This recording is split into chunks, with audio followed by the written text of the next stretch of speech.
Bago tayo mag-umpisa, baka pwede nyong i-like ang video na to. Malaking bagay ang like sa aming mga content creators. Maraming salamat po.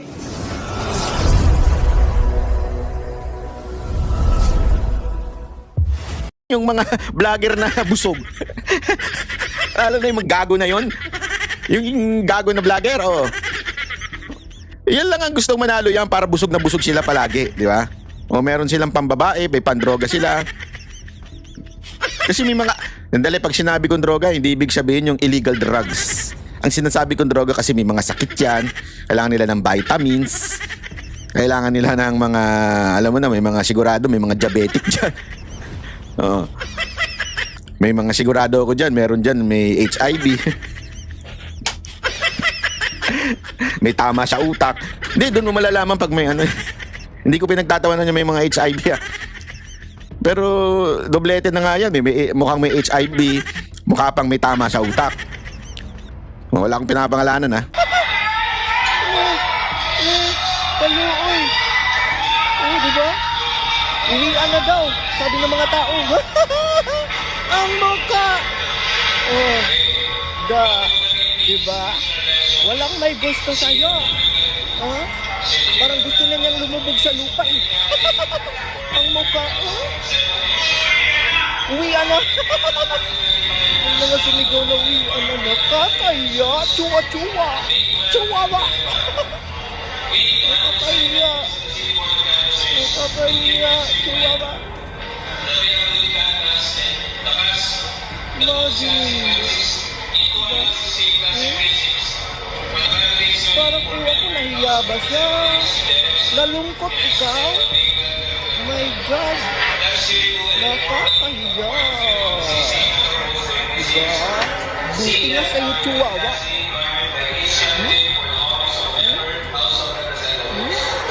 Walang may crowd.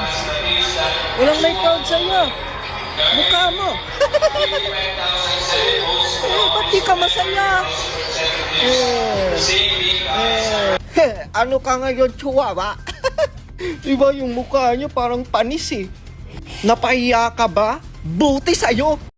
Mukhang magkakalabasa na talaga ng baho matapos ang landslide win ng bagong alkalde ng Maynila ngayon na si Mayor Isko Moreno. Tila binasag na talaga ang katahimikan at gumalaw na. Matapang natahasang nagsalita na sa publiko at hindi napigilang tila sinampal ng katotohanan. Di umano'y binalaan at pinangalanan si Joel Chua na kilalang isa sa gustong mapa-impeach sa pwesto ang Vice President na si Sara Duterte Carpio. Pero bago ang lahat, kung bago ka pa lamang sa aming channel, please huwag kalimutang mag-like, subscribe at click ang notification bell para mas maging updated ka pa lalo sa lahat pa ng bagong video na i-upload namin. At eto na nga mga kababayan, sa isinagawang proclamation kamakailan lamang sa mga kandidatong nanalo sa lungsod ng Maynila kung saan nang iproklama na ang bagong alkalde ay si Isko Moreno ay makikitang sobrang nangingibabaw ang sigawan at hiyawan pagdating sa pagkilala sa bagong mayor ng Maynila na si Mayor Isko Moreno pagdating sa kanyang proklamasyon. Ngunit napansin ng ilan sa ating mga kababayan nang si Joel Chua na ang pinakilala at iprinoklama na nanalo. Di umano'y abay may nangyaring sigawan din, pero ang sigawan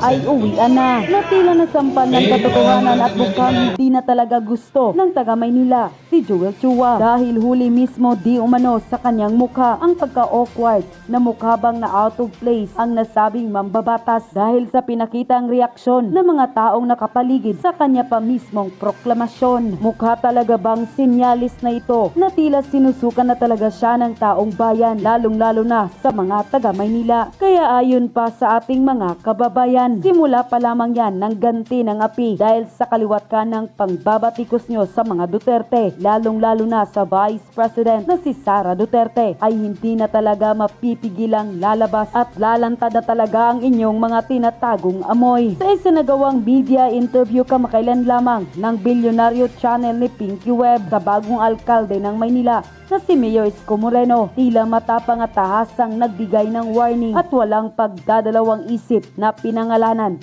si Joel Chua dahil siya pa mismo noon ang nakasaksi ng mga kayabangan umano ng nasabing mambabatas sa kinasang Quadcom ng mababang kapulungan. Pero iginiit ng matapang na mayor ng Maynila na si Mayor Isko Moreno, hindi siya uubra dahil kapag nakagawa ng paglabag sa batas ang nasabing kongresista o kahit sino paman ay hindi siya magdadalawang isip na talagang ipapakulong at ipapadakip ang mga ito. At talaga namang kitang-kita sa katangian ni Mayor Isko ang mala Duterte na galawan na siyang hinahanap na talaga at gusto ng taga Maynila ngayon.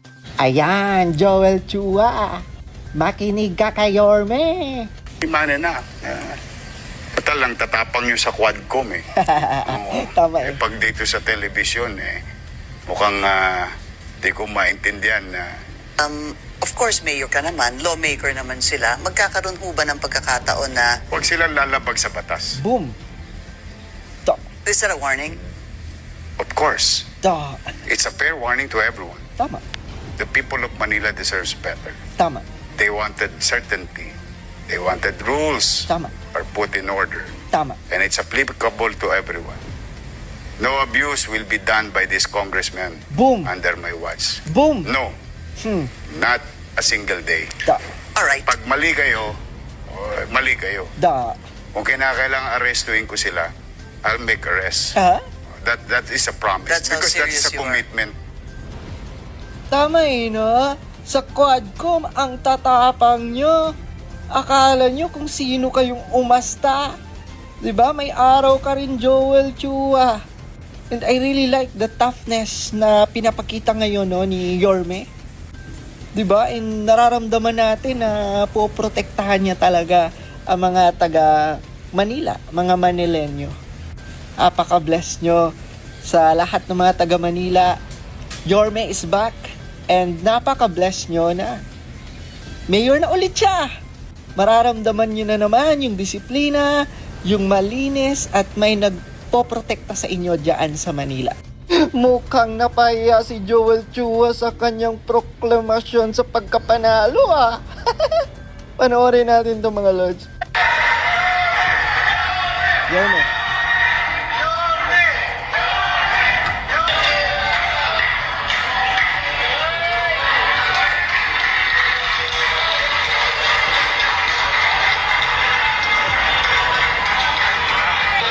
Si Chua. Uwi na. Kaluoy. Diba? Uwian na daw, sabi ng mga tao. Ang mukha. Diba? Walang may gusto sa'yo. Parang gusto na niyang lumubog sa lupa eh. Ang mukha. Uwian na.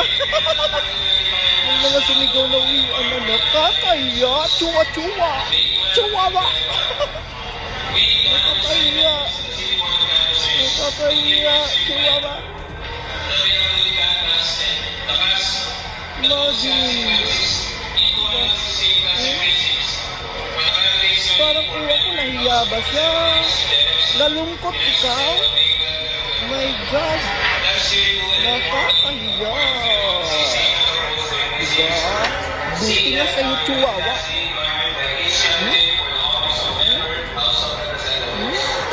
Walang may crowd. Walang may crowd sa'yo. Mukha mo. Ba't di ka masaya? Ano ka ngayon, Chihuahua? Diba yung mukha niyo parang panis eh. Napahiya ka ba? Buti sa'yo. Ha? Ikaw ang Chihuahua ka? Konting lumamang lang yung kalaban mo. Pero next election, ewan ko lang. Tignan lang natin kung mananalo ka pa. Nasalba ka pa ng mga paayuda at pangmumudmud nyo eh.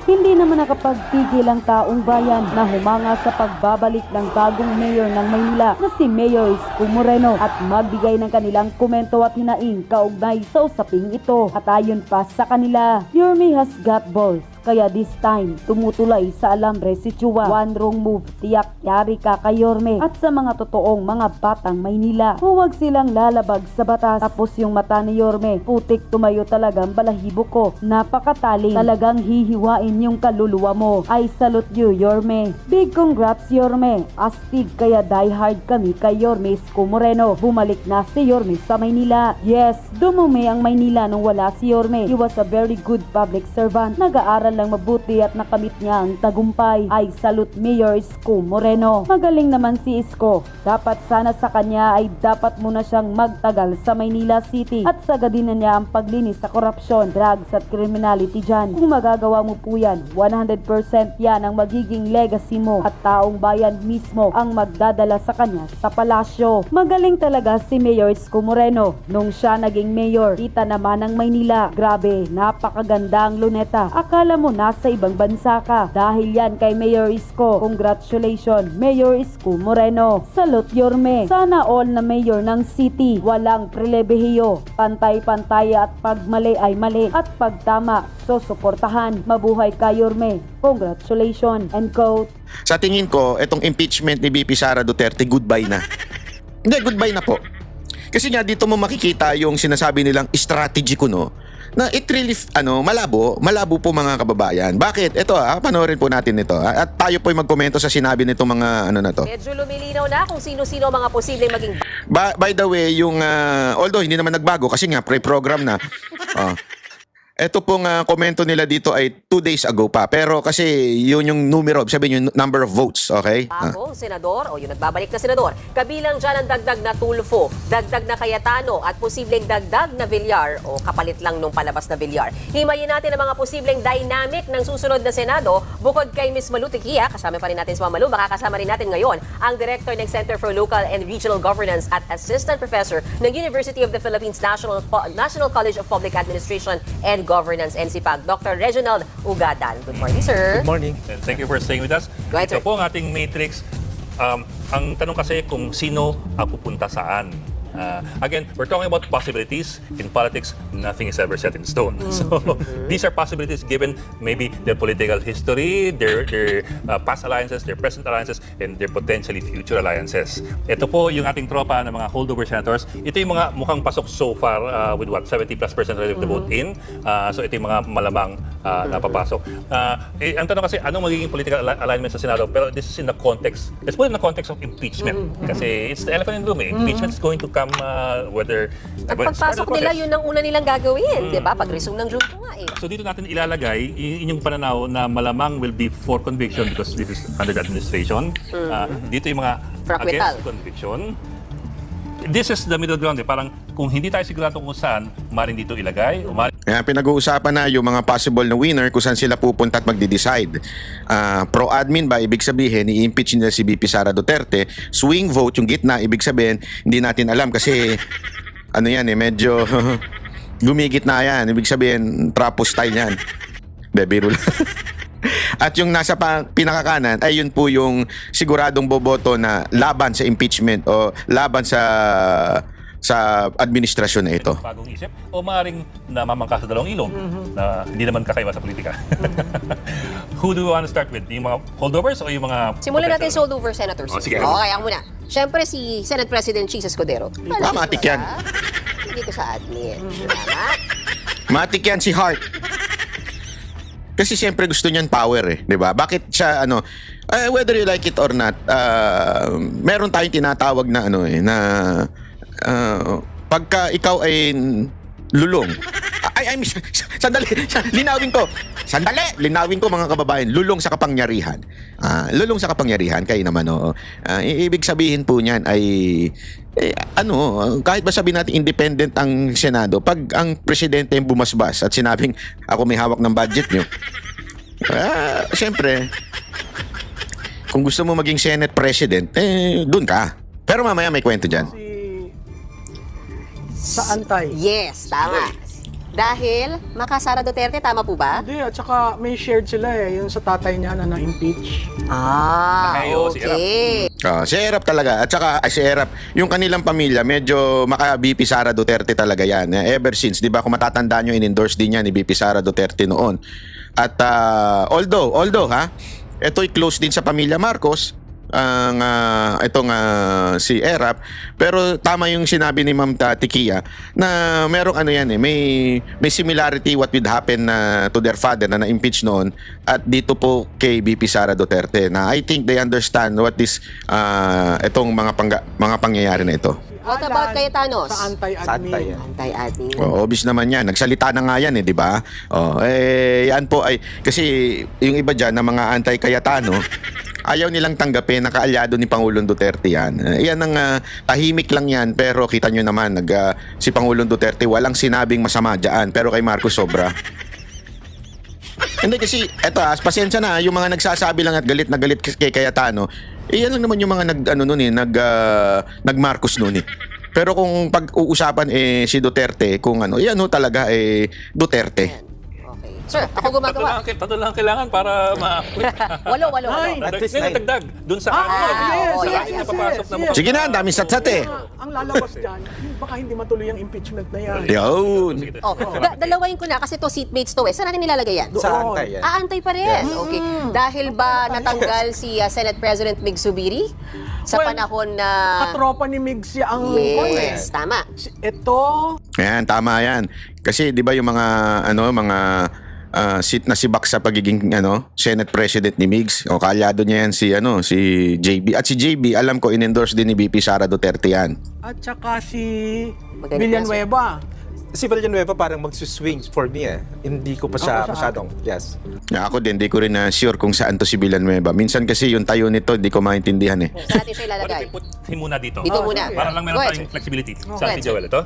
Yes. Lagyan natin sa swing. At least may flexibility lang tayo. Na pwedeng pumana dito, pwedeng pumana dito. Ito, Controversy dito. clear. Yan. Yes, Kasi may sagutan tong dalawa. Si Ontivirus, ay oo, tama yan. Sara at Senator. Obvious naman yan si Ontivirus. Traditionally, always in the swing. Meaning, ano ibig mo sabihin dyan, Ma'am Malu? Ay, bahala na kayong Madaling salita. Kung nasa ng kapangyarihan, nandun ang kabalimbingan. Hindi kung nasa ng kapangyarihan, nandoon ang katapatan. Sino yun? Si ano yun eh? Si ano pangalan nun? Yung reporter dati. Ulitin nga natin. Nakalimutan ko yung pangalan nun. Sagutan tong dalawang tong diba? VP Sara at Senator Si Lisa. Lawrence Wing. Yan, si Loren de Garda. Yan. Traditionally, always in the swing. Meaning, ano ibig mo sabihin dyan, Ma'am Malu? Ay, bahala na kayong Ito malinaw to. talaga doon. Malinaw ang Senator Robin Padilla na makasara. Tama ba? Yes. Ito, Ano yan? dito. Clear. Sa admin. Oo. Sa admin. Bakit? Kasi nanalo siya under the admin, tapos, Gusto niyan matalo.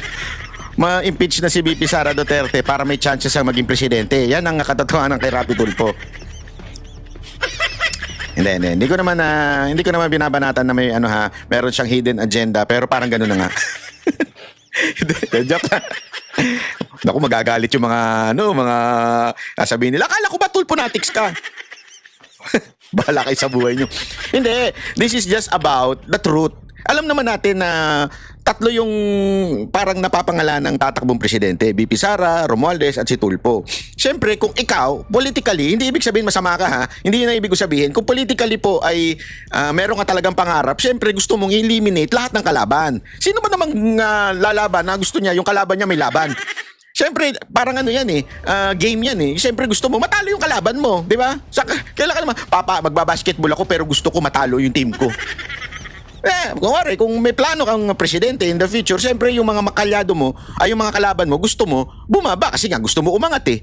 So, anything that would help na para matalo tong dalawa, doon ka papanig, di ba? So, si Senator Rapi, sa tingin ko, medyo ganun ang panig niya dahil pag si BP Sara Duterte ay na-impeach, ika nga, mas malaki chance niya kaysa kay Romualdez. Si Romualdez, kahit sino ilaban mo dyan, talo si Romualdez. Walang may gusto dyan eh. Negative nga ang yan eh, trust rating yan eh. May gusto lang niya dyan yung mga vlogger na busog. Alam na yung gago na yon, yung gago na vlogger, yan lang ang gustong manalo yan para busog na busog sila palagi, di ba? Meron silang pambabae, may pandroga sila. Kasi may nandali, pag sinabi kong droga, hindi ibig sabihin yung illegal drugs. Ang sinasabi kong droga kasi may mga sakit yan, kailangan nila ng vitamins, Kailangan nila ng mga, alam mo na, may mga sigurado, may mga diabetic dyan. Oo. May mga sigurado ako dyan, meron dyan, may HIV. May tama sa utak. Hindi, doon mo malalaman pag may ano. Hindi ko pinagtatawanan niya may mga HIV Pero doblete na nga yan. Mukhang may HIV, mukha pang may tama sa utak. Wala akong pinapangalanan ha. Ano yan, para na silang pinagsasabong For the PBB. 2028. Oo. At saka, kung may papasok na kapatid, sa tingin ko sila yung magkapatid na gusto magkahiwalay. Correct. Villars. Yan, doon, of syempre. course. Syempre naman, after the Si political Migs, ad. dyan, sa anti-ad. Uy, nakakailan na tayo dito. Oo nga. Ito na. Oh, ito na. O, isa Diba? na. O, dito na tayo. Oh, grabe no. Dito pa lang ilan na yan eh. Oh. Oh. Wala pa si Amy dyan ha. Hindi kasi, alam mo, that's a, sorry to say ha, hindi ko to, eto ano lang tayo, let's stick with the truth. Kita mo, yung mga nasa kaliwang senador, yung po yung mga re-electionist, sila po yung mga tuloy-tuloy ang kanilang pagsisilbi for 3 years pa. Ito mga nailagay. Diyan pa lang po talo na. Yung mga pautot na sinasabi ng ibang strategy yan para pag nanalo si Amy, hindi ma-impeach si BP Sara. Ulul! Hindi talaga mai-impeach si BP Sara Duterte. Malabo yan. Sabi ko nga sa iyo, even yung mga ilang taga-alyansa, hindi ko na lang papangalanan. Actually, talaga po, kaya nga ho sila nilaglag eh. Kasi nga po, hindi talaga sila boboto for impeachment. It's a political career for anyone na boboto ng impeachment for BP Sara Duterte. Ano po yun? Suicide po yun sa politika nila. Kasi kung makikita ninyo, hindi ho bulag yung mga yan. Oo, bulag man ng ating mainstream media, pero kitang-kita nila sa social media ang taong bayan. Kitang-kita nila nung tinanggal si Pangulong Duterte, nagwala ang taong bayan. Hindi lang po yan. Scientific, sa ratings, bumagsak talaga si Marcos, umangat si BP Sara Duterte. Doon pa lang, political career mo nakasalalay dyan. Tandaan nyo etong mga to, etong inuna, ay yan po ay tatakbo sa 2028. So papanig yan. It's either you are for Marcos or you are for Duterte. Walang gitna dyan. Kailangan po, kasi alam nyo yung gumitna, nawala. Hindi ayoko na lang magpangalan pasensya na ho. Meron po ako mga kilalang malakas sana, pero hindi makapag-decide kung saang barko o saang bangka sasakay. Hindi kasi pwedeng hindi sumakay at that time. Kailangan talagang sumakay ka. Kaya nga ganun ang ginawa ni Amy. 'Di ba? Si Amy bumubulusok ng pababa dahil nga nandun siya sa gitna. Nakasalyan siya, nasa Duterte siya. Kaya nga nung bandang huli, ginawa niya na ang lahat para makilala siyang maka-Duterte. Marami akong alam na hindi ko sana gustong sabihin, pero sasabihin ko. Bakit? Gago ko eh. Bahala kayo kung magalit kayo sa akin. Wala akong pakialam. I do not owe anyone. I am not a politician and I will tell you even if it hurts. Sabi nga, wala akong pakialam, hindi kayo ang nagpapakain sa aking mga politiko. Ang nagpapakain sa akin, netizens. Etong mga nanonood, etong nagpapakulay, etong mga membro ng channel ko, yan po ang nagpapakain sa akin. So ibig sabihin, wala po akong kinikilingan kahit sino man. Kaya kahit tamaan kayo. And you know what? Itong si Senator Amy, for the sabihin ko na nga ba? Wag na muna. Sige na sabihin. Yung palapit na ang eleksyon, few days before the election, lumapit na po yan kung kani-kaninong Duterte. Allegedly. Para ano naman, allegedly natin. Allegedly. Pero lumapit na po siya para talagang pumanig sa Duterte. And walang kumagat sa kanya. Wala pong kumagat sa kanya doon sa Duterte na. Wala. Kasi nga, sama-sama sila dyan eh. Sama-sama sila sana. Sama-sama po silang aangat, sama-sama po. Kaya nga black ang kanilang Duterte talaga hanggang dulo. Ang hindi ko maintindihan, at sasabihin ko na sa inyo ngayon, bago natin ituloy ito, bakit itong PDP biglang tumalikod sa kagustuhan ni Pangulong Duterte? I know. This is not a decision by PRRD. Yung pagkuha kay Senator Amy at kay Camille. As a matter of fact, nag-endorse nga si Pangulong Duterte ng dalawa para hindi mapunta ang mga Duterte supporter kay Amy. That's the truth. Hindi na lang nila ma-isolate si Camille dahil po hindi magandang tignan. Last minute, ito'y kwento ng isa sa pinakamataas na opisyal nila. Hindi ko na lang papangalanan. Last minute, nagkagulo-gulo ang PDP. Kasi, di umano, merong isang animal dyan na nagtraidor. Na nagdesisyon mag-isa without the consent, especially of the Duterte na PDP members. Wala ni isa sa kanila sa board o yung mismong deciding officers ang tinanong. Basta na lang ipinost sa social media ng mabilisan ang desisyon na inadapt nila si Amy at si Camille. And they did this before as in last minute bago mag May 11. Kasi sa May 11 bawal na ang magkomento, especially if you are a candidate or especially if your page is registered as part of the campaign team ng isang kandidato. So bawal na sila mag-post ng anything about it. So hindi na makakapalag. So ginawa nila yon last minute. Nag-decide, I think it was 10 p.m. plus.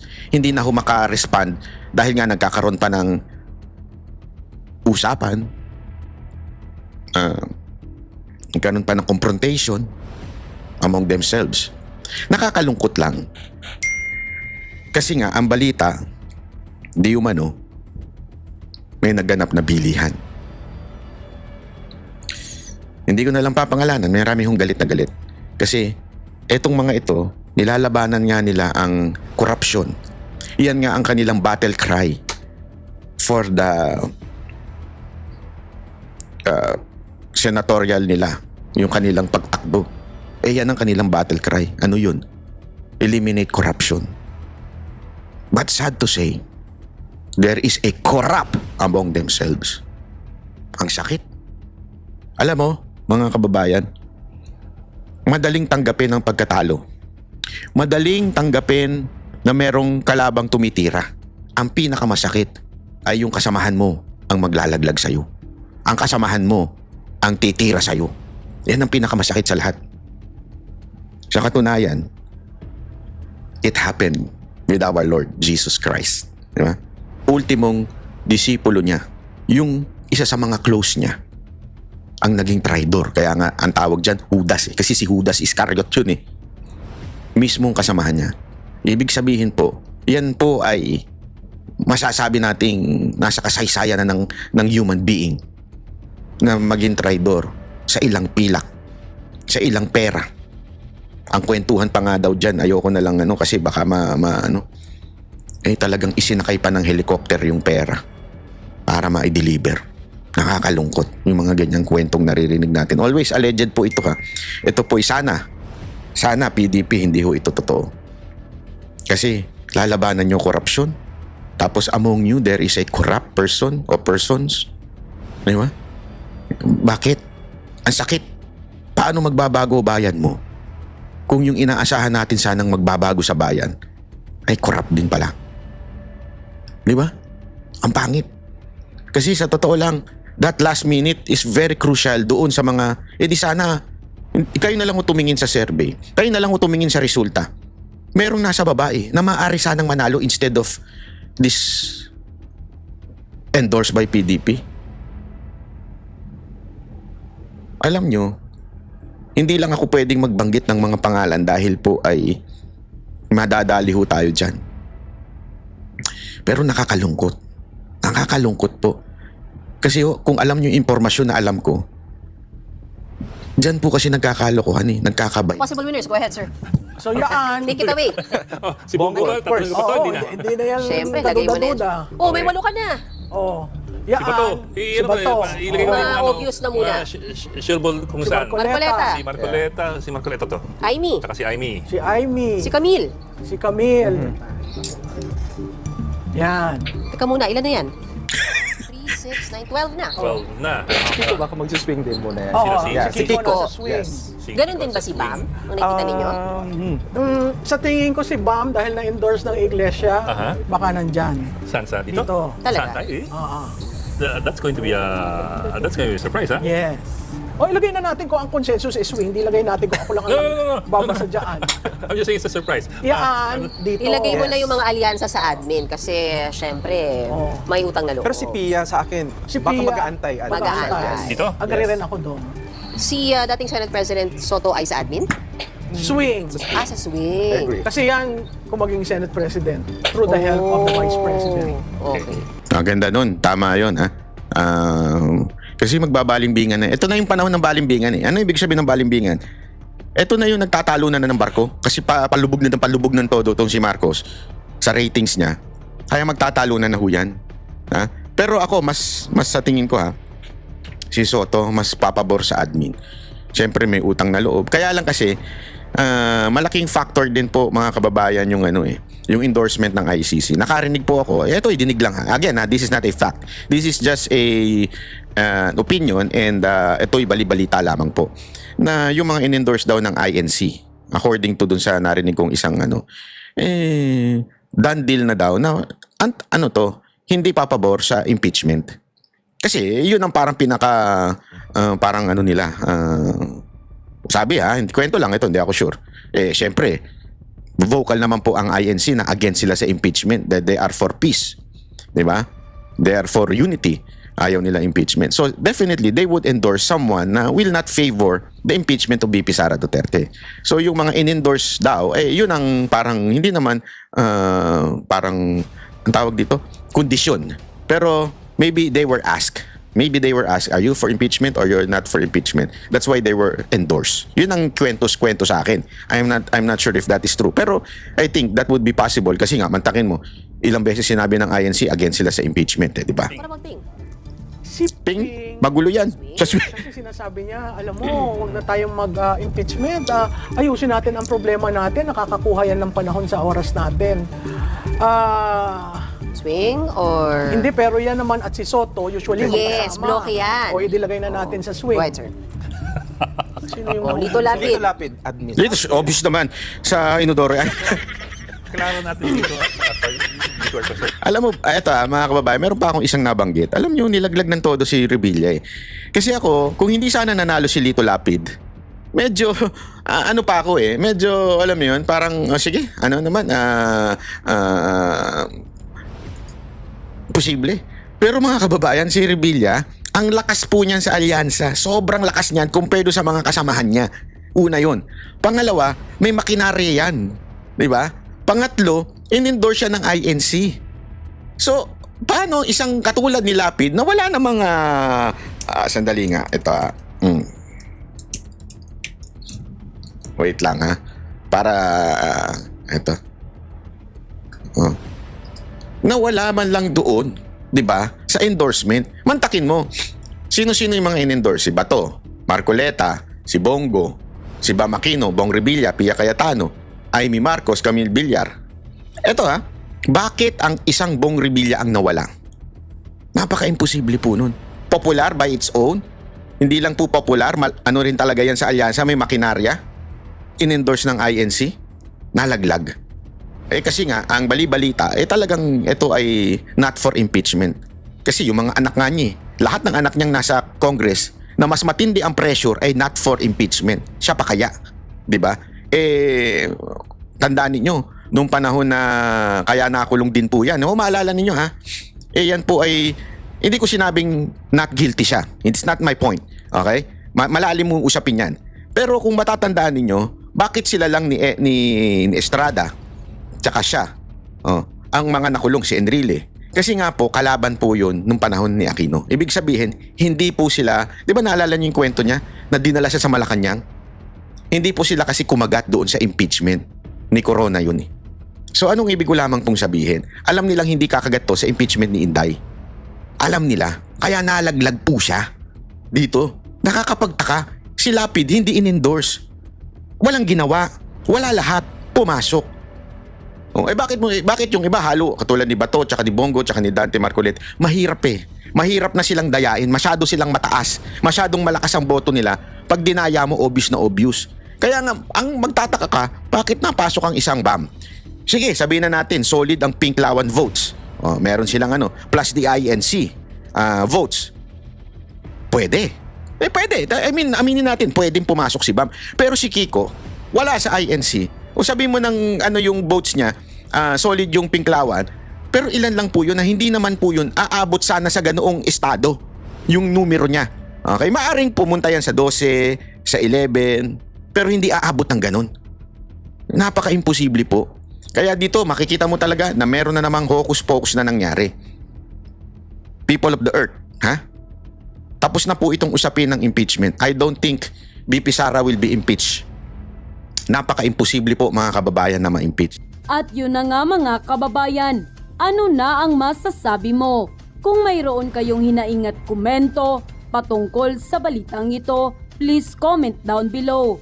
Pag-uusapan natin yan sa comment section.